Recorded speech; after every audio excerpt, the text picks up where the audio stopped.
means you are living in this world, but you are not at all attached to the world. Attachment is the problem creating within our mind. We are identified with casteism. We are identified with religion. You are identified with the nation. You are identified with language. Whenever your mind is identified with the body and external social situations, you will be a limited man, an ignorant man. You will behave in a attached way. So to become a free man is a man who can understand the whole world in a balanced way. Nataraja Guru, in his all works, especially try to convince the people that to become one with the reality, you can be a world citizen. A world citizen is the goal of the philosophy of Sri Narayana Guru. When you understand the philosophy of Sri Narayana Guru, you will be a world citizen. A world citizen naturally will be a good man. Madam Edayalum Manishan Nannayal Madi. A slogan we often hear from Narayana Guru literature. Madam Edayalum Manishan Nannayal Madi. Whatever religion you are, whatever religion you are in, but be virtuous, be good in yourself. That is the first lesson we have to understand. Here, Guru says religion as an external frame. Sometimes we are in Hindu religion, we are in Christian religion, we are in Islam religion, but we have never thought about what religion is. Naturally and generally, our parents are in one religion, we are in that religion. What is the purpose of that religion? We have not thought about it. So, Guru talked about religion as a religion has two aspects. One is external aspect. Religion has many external aspects, and religion has an internal aspects too. The external aspects are the observances or rituals related to religion. When you go to a church, the ritual and observances in the church is different from a temple. This is not the purpose of religion. This is a method and a way and a style of religion. Every religion has its own style, its a way of expressing that religion. It is not the purpose of the religion. The purpose of the religion is most important. The purpose of the religion is to experience the pure happiness in your soul, and that expression of the happiness with other creatures and beings is the purpose of religion. If you are unhappy in your life, naturally you will be unhappy with other people. That is the problem. So the purpose of the religion is to realize and experience the Atma Sukha. Atma Sukha, the word, exact word Guru has used in Atmabadasya Shadaka is Atma Sukha. Sukha means happiness. Atma means self. To experience the Atma Sukha. When you are in Atma Sukha, you are in harmony with everybody. You are in accordance with the nature. You are in harmony with yourself and with other people. In your family, your presence will be very nice and beautiful if you have Atma Sukha, self-happiness. So, understanding the self is a fundamental purpose of life. Socrates, a great philosopher, lived in the Greece. He has a dictum in his philosophy, know thyself. know yourself first. But we are not trying to know ourselves. Instead, we are trying to know others. We want to know others. We are reluctant to know ourselves. Because when we know ourselves, we understand we have a lot of problems. We have a lot of problems in our life. Sometimes you are angry. Sometimes you are disturbed because of many problems within you. You have likes and dislikes. So such a complicated person you are. So you are reluctant to go into you. But the problem within you is actually projecting outside. If there is no problem within you, there will not be any problem outside. You are the criterion. You are the yardstick. If you are normal, the world is normal. If you are abnormal, the world will be abnormal. This is the way of thinking Guru has taught us. So correct yourself first. You are the problem, not the world is the problem. Atma Sakshatkara or Atma Sukha, actually realizing the self. By realizing the self, you are becoming the genuine, true person in your life. There you feel the harmony with others. In your family life, you feel the harmony with the husband or wife. You feel the harmony with the children. You feel the harmony with the neighbor because you are corrected by realizing the true self, genuine self within you. This self-knowledge is most important.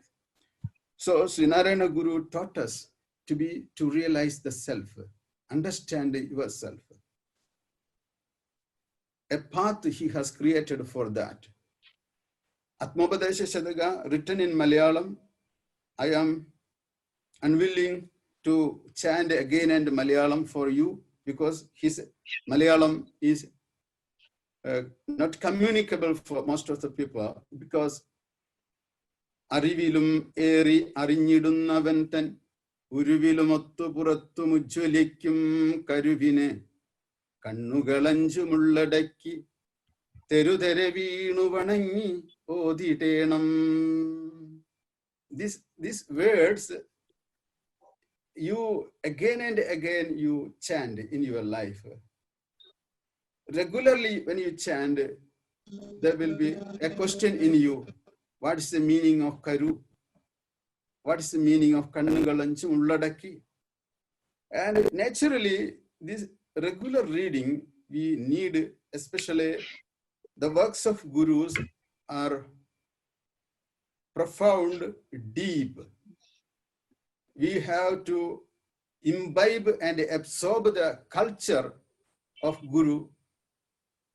The culture of Guru, the samskara of Guru is different from that of our social culture.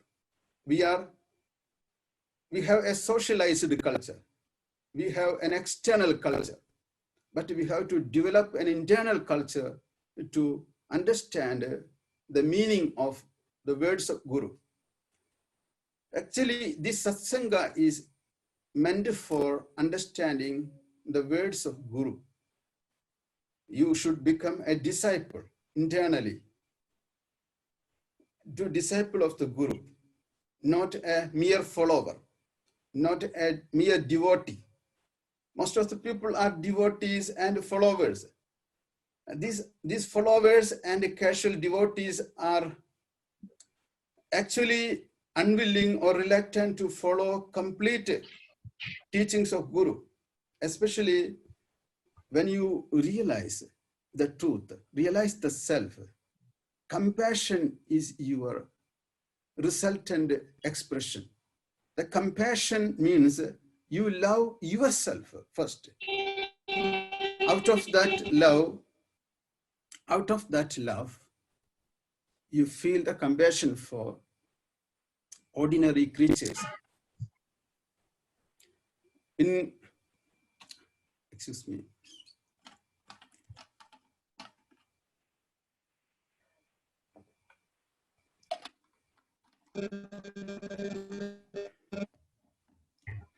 You have the compassion for other small beings like ants, insects, and other creatures. Guru was such a compassionate person. Even a small ant, very small, Guru will never kill that ant. Guru always tried to convince you there is life in that ant, that small being, small creature. We are uncared for that creature because we are concerned with ourselves. We want to be pleasurable in our life. In the pursuit of pleasure hunting, we forget everything outside. We disregard the life of other people. We disregard the life of small creatures. But when you self-realize, you are deeply sensitive to yourself, deeply sensitive to other external environment. You are concerned with a small insect, a small ant. We are aware of that. We are empathetic with a small being. We feel the pain of other people. You feel the suffering of a being by realizing that. Such a compassion Guru had by realizing the genuine self within him. So out of that compassion, we are sitting here. Out of Guru's compassion, we are listening to each other. That compassion we should not forget. Srinarayana Guru is not a mere hollow word. There is content, there is love, there is compassion in that word. Out of that compassion, we have got the unity. We have got the unison. Out of that understanding. Compassionate person. Because of that compassion, we have got the darshana philosophy from him. When he was alive, when Guru was alive, his disciples got that compassion. The disciples got the vibration of love from Guru. So almost all the disciples came to Guru and dedicated to Guru, committed to Guru, surrendered to Guru, and served for Guru.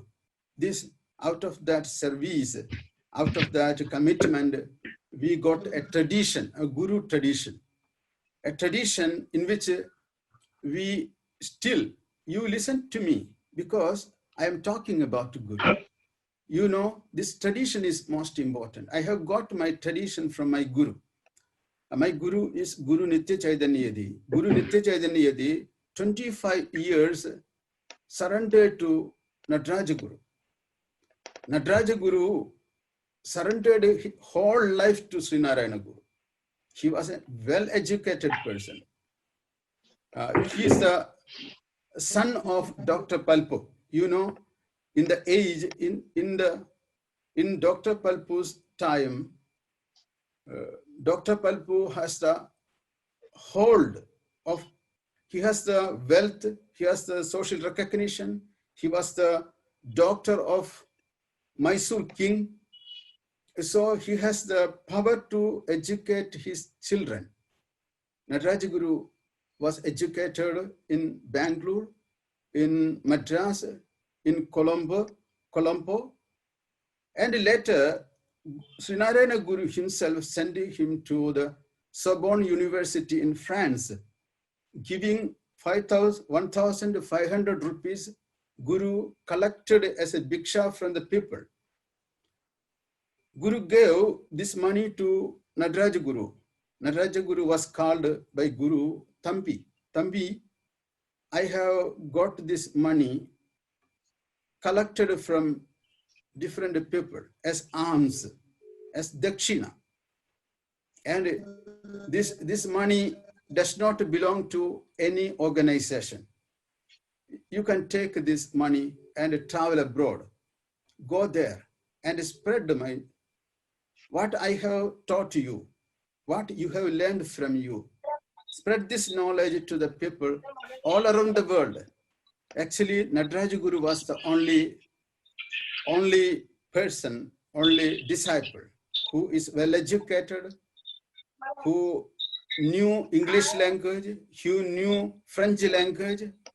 He read a lot of books, a philosophical hold he had on the vision of Sri Narayana Guru. And Nadaraj Guru wrote the first English biography of Guru.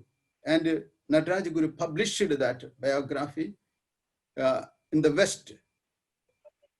Sufi Quarterly magazine, a famous magazine in the West, not here. And Romain Roland, a famous French writer, who read the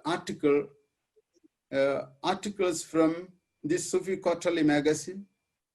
And Romain Roland quoted Nadaraj Guru's words in his book. That book is the biography of Sri Ramakrishna Paramahamsa.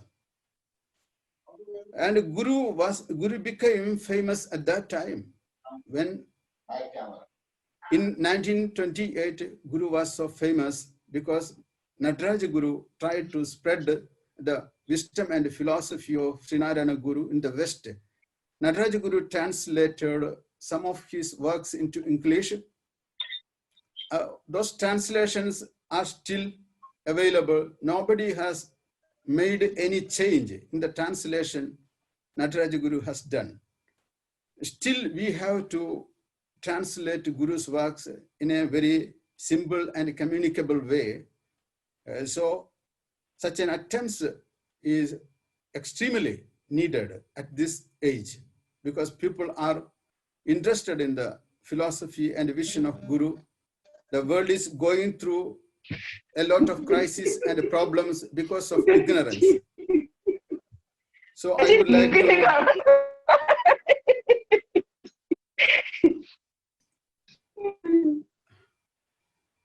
let me conclude the talk first. Guru, Sri Narayana Guru is an enlightened, self-realized person. He is a Guru.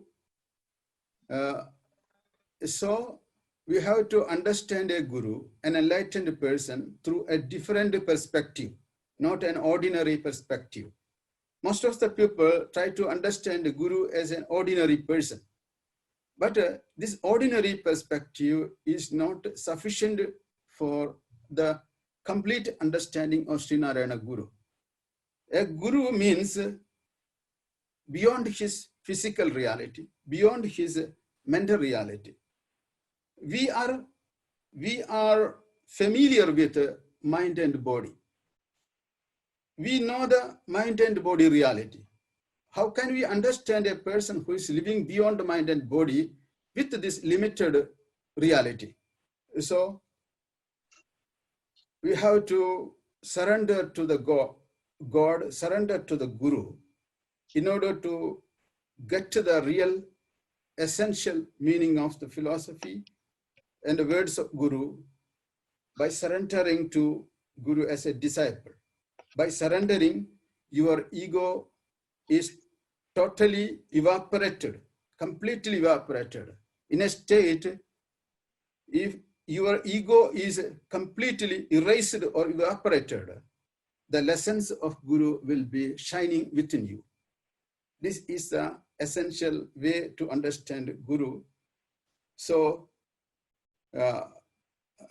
complete Sharanagati is the only way to realize, to understand a divine enlightened person. We have some more time after my talk. You can ask questions related to my talk. This limited time, I know, is inadequate to express completely what Guru is, but a fragment of thought I shared with you on Sri Narayana Guru and his philosophy. Guru is oceanic, vast, beyond our ordinary perception. So your questions will create or generate answers, more depth, more understanding. And so I seek questions related to Guru from you. Thank you for your cooperation. Thank you for your listening. Om.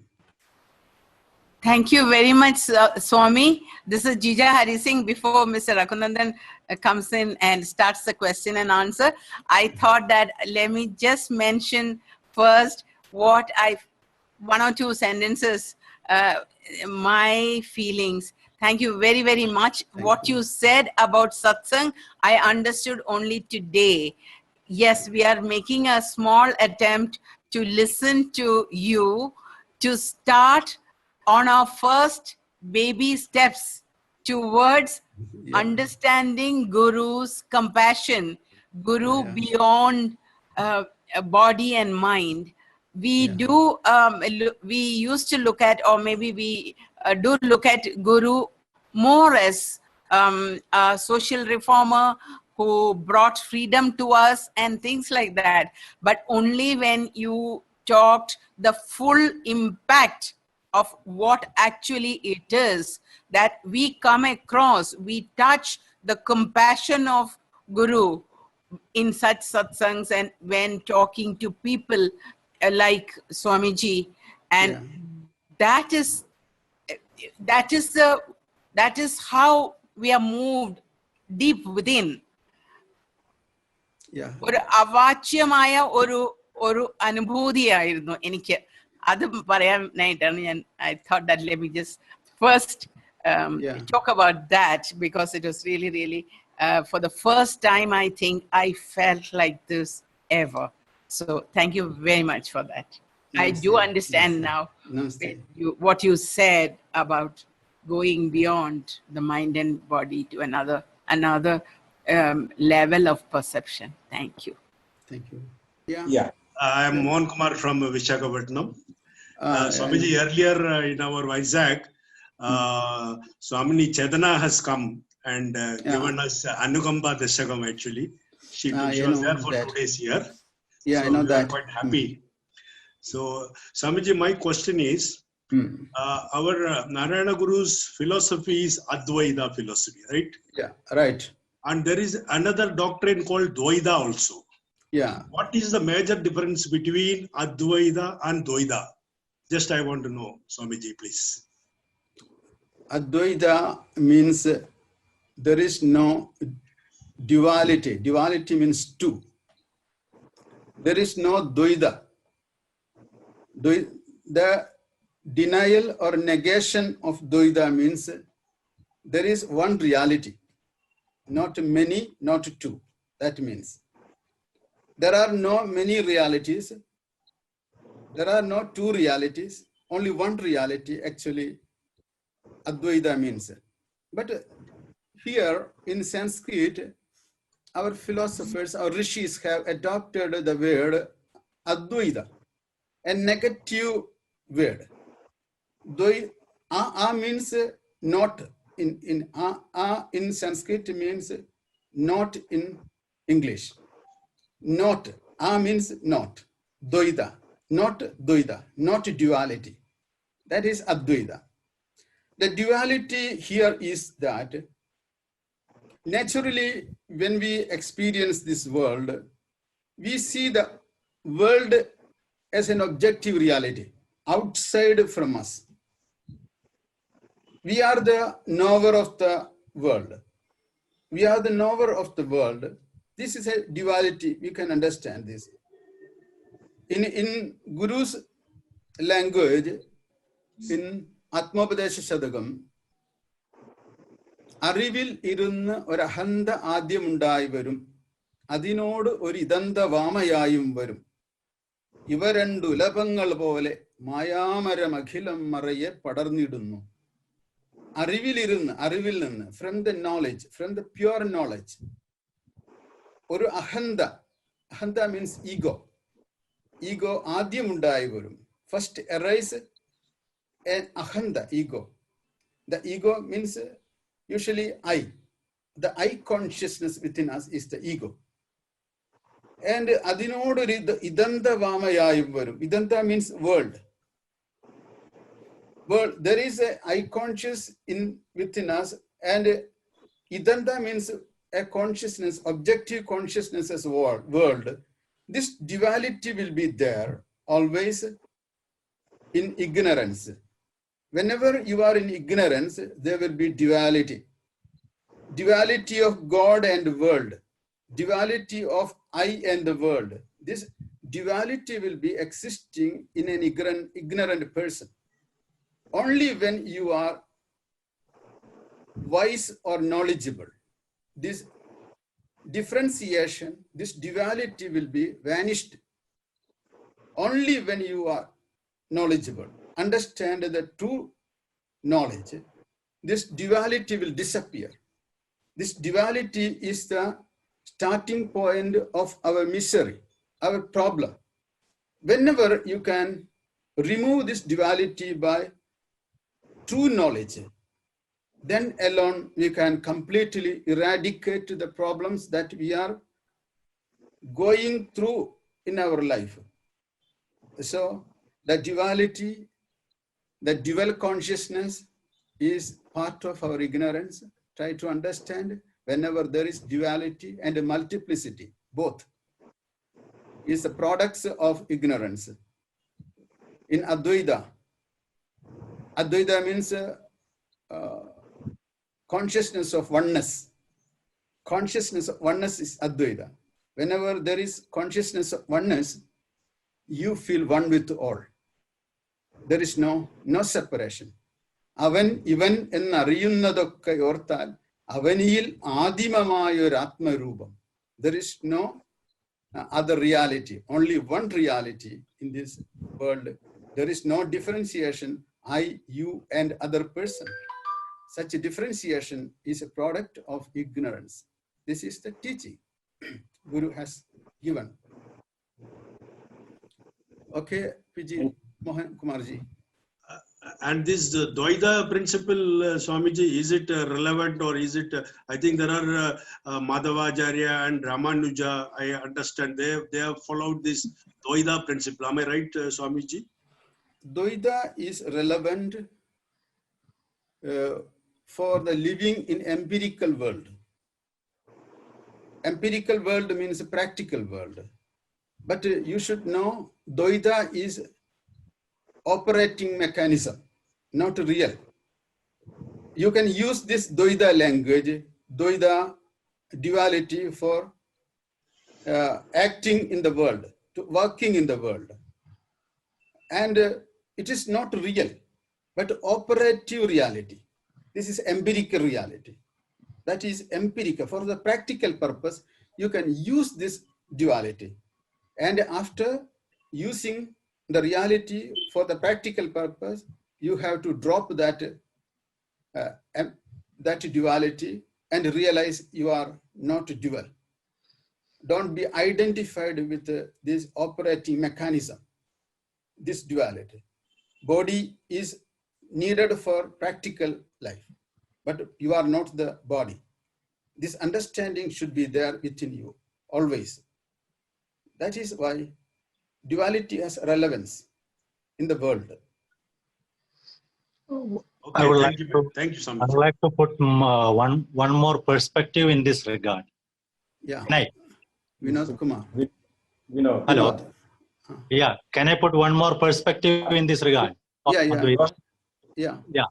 See, നമ്മൾ ഈ ലോകത്തെ രണ്ട് കണ്ണുകളെ കൊണ്ട് കാണുന്നത് ദ്വൈതമാണ്. എന്നാൽ inner I കൊണ്ട് കാണുന്നത് അദ്വൈതമാണ്. ഇതിന് ലോകം സൃഷ്ടിച്ചത് ഭഗവാൻ എന്തിനാണ് സൃഷ്ടിച്ചത്? ഭഗവാൻ സ്വയം ഈ ലോകത്തെ ആസ്വദിക്കുവാൻ വേണ്ടി സൃഷ്ടിച്ചു. അത് തന്നിൽ നിന്ന് തന്നെ സൃഷ്ടിച്ചു. അപ്പോൾ അത് വ്യക്തമാക്കുന്ന ഒരു ശ്ലോകമുണ്ട്. വാസനാദ് വാസുദേവസ്യ വാസിദം ഭുവനത്രയം സർവഭൂത നിവാസോ അസി വാസുദേവ നമോസ്തുതേ. ഭഗവാൻ ഈ ലോകത്തെ മൂന്ന് ലോകത്തിലും നിന്നുകൊണ്ട് സ്വയം സൃഷ്ടിച്ചു, പല രൂപങ്ങളായി, ദ്വൈതങ്ങളായി. അതാണ് നാം രണ്ട് കണ്ണുകളെ കൊണ്ട് കാണുന്നത്. എന്നാൽ ഇതിനെ നമ്മൾ ഇന്നർ ഐ കൊണ്ട് കണ്ടാൽ അത് ഒന്നായി സാക്ഷാൽ പരമാത്മാവായി നമുക്ക് ദർശിക്കാനാകും. ഇത് തന്നെയാണ് ഗുരുവിന്റെ എല്ലാ കൃതികളിലൂടെയും നമുക്ക് വ്യക്തമാക്കി തരുന്നത്. ഇതുപോലുള്ള ചോദ്യങ്ങൾ നമ്മളെ കൂടുതൽ ആഴത്തിലേക്ക് കൊണ്ടുപോകുന്നു. അതുപോലെ തന്നെ മഹനീയമായ തലത്തിലേക്ക് ഞങ്ങളെ കൊണ്ടുപോയി. നന്ദി. Good. That perspective also relevant. The Bhagavan created this world, and whatever created by Bhagavan is not separate from Bhagavan. Whatever Bhagavan has created can be seen by our two eyes, and the one eye is beyond your two eyes. That one eye is part of Bhagavan. That is the third eye. Usually we attribute to the eye of Shiva. The eye of the Shiva, the third eye of the Shiva. The third eye of the Shiva is the absolute eye. Those two eyes are relative eyes. Where we try to meditate. Yeah. You can use that perspective too. It's not a problem. Thank you. See, when we look at the entire animal kingdom, and also as we now know that man is the most evolved creature. In this world, we are only thinking about the inner eye as well as the non-duality or consciousness. Now, whether this sort of thinking, I'm only thinking whether the other animal kingdom, they also do have, because we always say that they have more instinct than what actually we have. When we came, we evolved, our instinct life got erased. And that instinct is only very, very limited way it is present. For example, the bondage between mother and child. There is some sort of instinct between that. So likewise, there are many other areas where the instinct is really not there with the modern man. We work with the brain. We work with, say, duality, I would say. So I would like to know your comment on that. Sir. Bhanu sir, I understood your question. Man is the most evolved animal.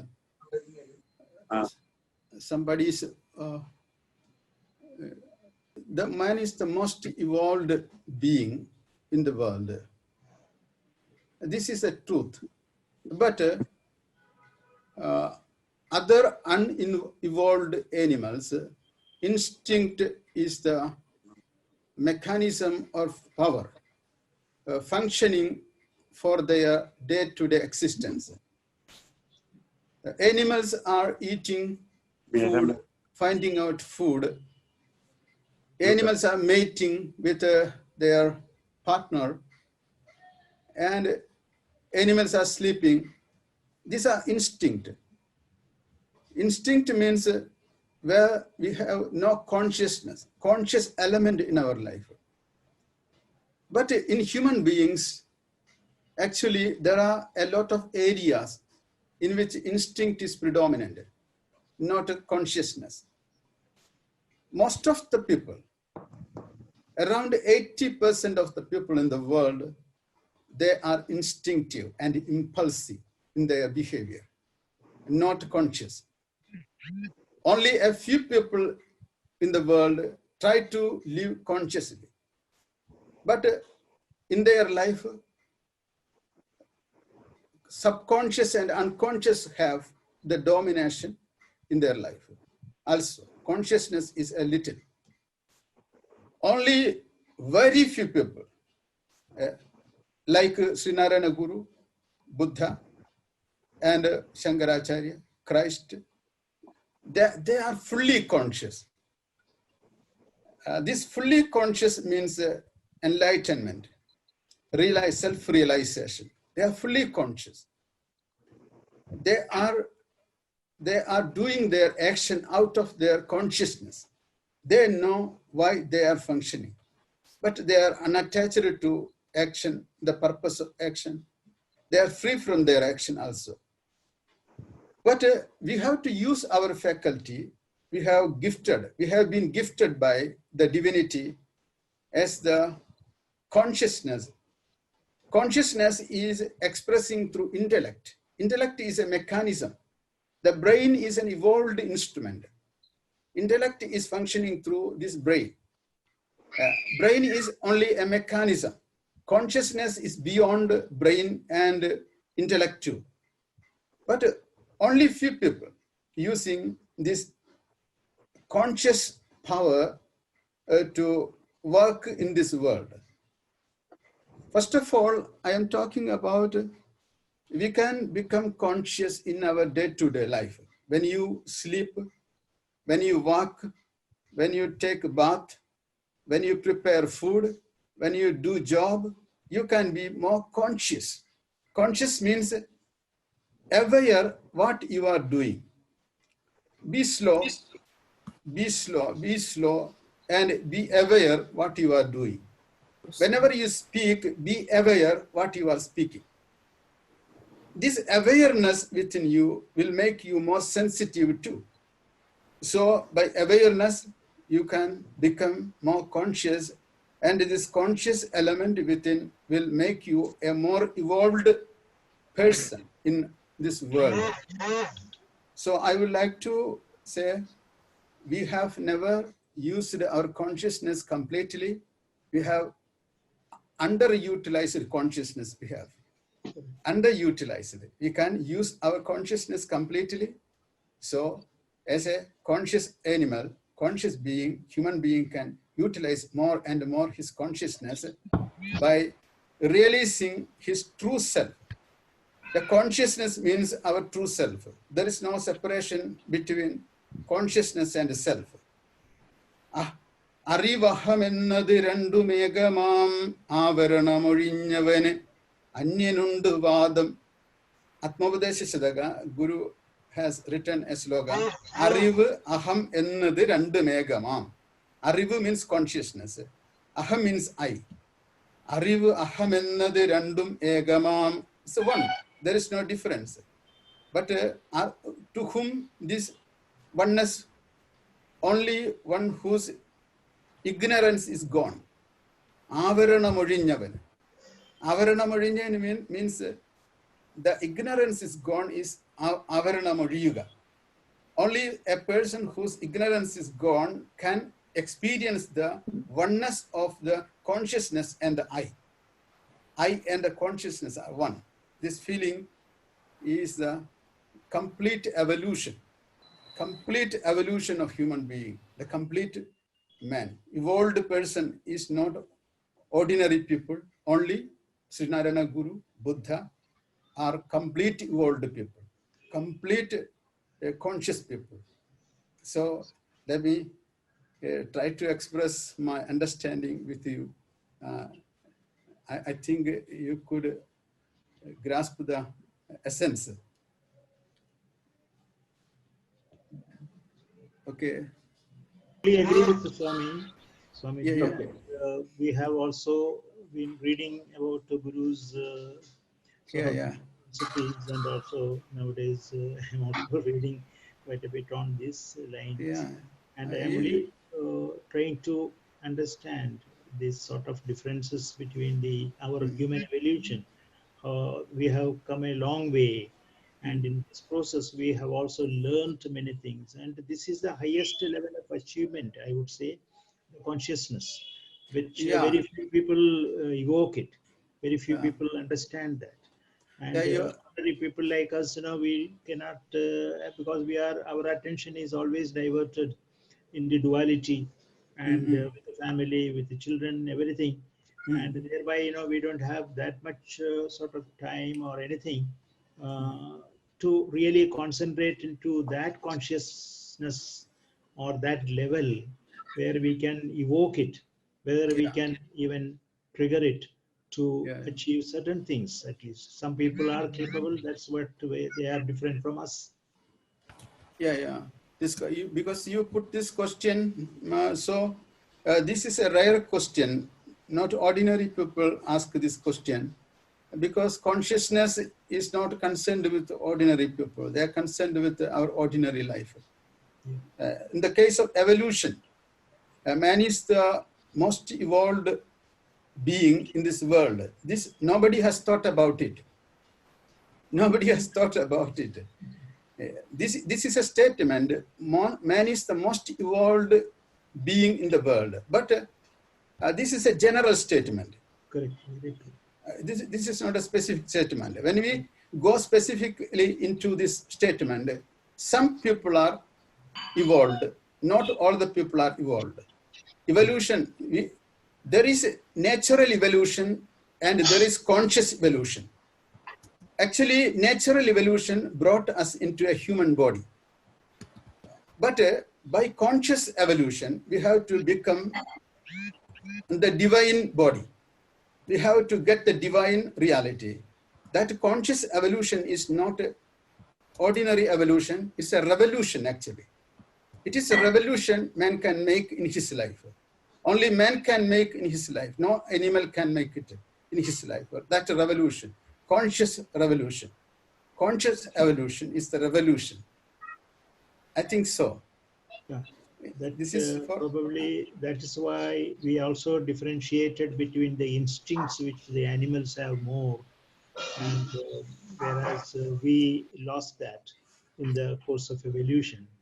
And animals, they do keep. Now, for example, there are certain animals everywhere where they work through their own instincts, yeah. their relation with their children, everything, Okay, and okay. all those aspects. That's what I was trying to relate. Yeah, Okay. good doctor. The question evoked a lot of thoughts in people here. It's good. Thank you. പ്രസംഗം രണ്ടാം തവണയും ഞാൻ ശ്രവിക്കുകയുണ്ടായി. വളരെ നന്നായിരുന്നു, വിജ്ഞാനപ്രദമായിരുന്നു. Okay. അതില് സ്വാമിജി പറഞ്ഞല്ലോ 80% ആൾക്കാർക്കും ഈ ഇവോൾവ്ഡ് ഒരു സ്റ്റേറ്റിലേക്ക് വരാൻ പറ്റിയിട്ടില്ല. അതിന്റെ പ്രതിഫലനം ആണ് നമ്മൾ ഇന്ന് കണ്ടുകൊണ്ടിരിക്കുന്നത്. അമേരിക്കയില് ഈയിടെ ഉണ്ടായ റേസിസ്റ്റ് ജോർജ് ഫ്ലോയിഡിന്റെ ആ റേസിസ്റ്റ് കില്ലിംഗ്, അതുപോലെ ടെററിസ്റ്റ് ആക്ടിവിറ്റീസ്, അതുപോലെ റേപ്പ് കേസസ്, ഇങ്ങനെയുള്ളത് എല്ലാം കൂടി നോക്കുമ്പോൾ മനുഷ്യൻ ഇന്നും ഇൻസ്റ്റിങ്ക്റ്റീവ്ലി ആണ് ജീവിക്കുന്നത്. അതുപോലെ തന്നെ അനുകമ്പ എന്ന് പറയുന്ന, അല്ലെങ്കിൽ കമ്പാഷൻ എന്ന് പറയുന്ന ആ വികാരത്തിന് വളരെ ചുരുങ്ങിയ വിലയെ ഇന്ന് കൽപ്പിക്കപ്പെടുന്നുള്ളൂ. അതുകൊണ്ടാണ് ലോകത്തിൽ ഇത്രയധികം വിഷമസ്ഥിതികളും വയലൻസും എല്ലാം നടന്നുകൊണ്ടിരിക്കുന്നത്. അപ്പൊ ഈ അമേരിക്കയിൽ ഇപ്പോ ഒരു ആശ്രമ ശാഖ തുടങ്ങിയിട്ടുണ്ടല്ലോ, ശ്രീനാരായണ ഗുരു മഠത്തിന്റെ കീഴില്. അതെ, തുടങ്ങിക്കൊണ്ടിരിക്കുന്നു. ഈ ശാഖയ്ക്ക് അമേരിക്കയില് ഗുരുവിന്റെ ഈ അഹിംസയെ പറ്റിയും അതുപോലെ അനുകമ്പയെ പറ്റിയിട്ടുള്ള പാഠങ്ങൾ പഠിപ്പിക്കാൻ ഒരു ഉദ്യമം നടത്തുകയാണെങ്കിൽ അവിടുത്തെ കൾച്ചറിന് മാറ്റം വരാൻ സാധ്യതയുണ്ടെന്നാണ് എന്റെ അഭിപ്രായം. അതിന് നമ്മൾ മുൻഗണന കൊടുക്കണം. കാരണം അമേരിക്കയില് വെള്ളക്കാരും കറുത്ത വർഗക്കാരും ഈ ഇത്തരം റേസിസ്റ്റ് പ്രവണതയ്ക്ക് എതിരായിട്ട് ശബ്ദമുയർത്തുന്നുണ്ട്. അവരെ ഒന്നുകൂടി ഉണർത്താനും അവരിൽ ആ ആക്ടിവിറ്റി, അപ്പൊ അവര് തിരിച്ചിപ്പോ റിയാക്ട് ചെയ്യുന്നതും പലപ്പോഴും വയലൻസിൽ കൂടി തന്നെയാണ്. അതാണ് പ്രോബ്ലം. അത് ഇല്ലാതാക്കാൻ, ആ ചിന്താഗതിയിൽ തന്നെ ഒരു മാറ്റം വരുത്തുവാൻ നമ്മുടെ ശ്രീനാരായണ ഗുരു ഈ മഠത്തിന്റെ ശാഖ അവിടെ പ്രവർത്തനം അങ്ങനെയുള്ള കാര്യങ്ങളിലേക്ക് കേന്ദ്രീകരിക്കണമെന്ന് എൻ്റെ ഒരു അഭിപ്രായമുണ്ട്. നല്ല അഭിപ്രായമാണത്. കാരണം നമുക്ക് അതിനു വേണ്ടിയിട്ടാണ് അത് എസ്റ്റാബ്ലിഷ് ചെയ്യുന്നത്. ഞാൻ അതിന്റെ സ്റ്റോൺ ലേയിങ് സെറിമണിയിൽ ഉണ്ടായിരുന്നു. അപ്പോ അവിടെ തീരുമാനമെടുത്തൊക്കെ ഒരു വേൾഡ് പ്ലാറ്റ്ഫോമാണ് ആ രാഷ്ട്രവും. ലോകത്ത് ഉള്ള എല്ലാവരെയും അവിടെ കൊണ്ടുവന്നു കുറച്ച് ദിവസമൊക്കെ സ്റ്റേ ചെയ്തുകൊണ്ട് ഗുരുവിന്റെ ഫിലോസഫി ഷെയർ ചെയ്യാനുള്ള ഒരു ഉദ്യമമാണത്. അതിന്റെ സക്സസ് എന്ന് പറയുന്നത് ഗ്രാജുവലി നമുക്ക് അറിയാൻ പറ്റുള്ളൂ, അത് എത്രമാത്രം സക്സസ്ഫുൾ ആയിരിക്കും. പക്ഷെ അവിടെ തീർച്ചയായിട്ടും ഒരു ആശ്രമം ഉണ്ടാകും. അതിന്റെ ഫംഗ്ഷനിങ്ങിന്റെ കാര്യം ഞാൻ പറയുന്നത് എത്രമാത്രം ഫലപ്രദമായി വരുമെന്ന് നമ്മുടെ എല്ലാവരുടെയും ശ്രമത്തിലൂടെയാണ് മനസ്സിലാകാൻ പറ്റുള്ളത്. ഇപ്പൊ നമുക്ക് പ്ലാനും ലക്ഷ്യവും ഒക്കെ ഉണ്ട്. അത് അതിന്റെ എക്സിക്യൂഷന്റെ സക്സസ് ആണ് ഇനി നമ്മൾ കാണേണ്ടതായിട്ടുള്ളത്. ഓക്കെ, സന്തോഷം Dharmaraj sir. Thank you very much. Really wonderful, Swami, that you could come and spend some time. As you have seen, we have people who have been in the Dharma, on the path of Dharma for a long time. I am a novice actually, in a way, and I'm just learning. But it was really wonderful that we have had a very good interactive session also, provoking a lot of new thinking. And also tomorrow, as a matter of fact, it is very interesting that we have we started this program, and immediately after next week itself, another program started on Sunday, and it is going hand in hand kind of a thing. Guru Prasad Swami, who is coming tomorrow, is the person to whom Dr. Bhanu should have asked. I think it was Dr. Bhanu, I think, who asked a question about the racist violence in America. It is very nice that these two satsang, I should call it satsang, I think, as Swamiji had said, these are all small effort by individuals to further the teachings, further the blessings, Guru in the Anugraham, Mumbotu Gondwaranite. We are trying to do that. And it is really wonderful that you could come and address us and throw a lot of light on many of our doubts. Thank you very much, Swami. Okay. I think Mr. Raghunandanan, thank you very much for introducing Swamiji. I think he would like to propose the vote of thanks. I wouldn't really like to snatch away that privilege from him. Over to you, Mr. Raghunandanan. Thank you. Some of the people are not smiling. They are not happy with the Swami's. Otherwise, they are immersed in thinking what Swamiji has said. I think so. No, everybody has understood. Everybody has understood, no doubt. But they may be again thinking, no, and mananam cheya. So they may be doing that. Anyway,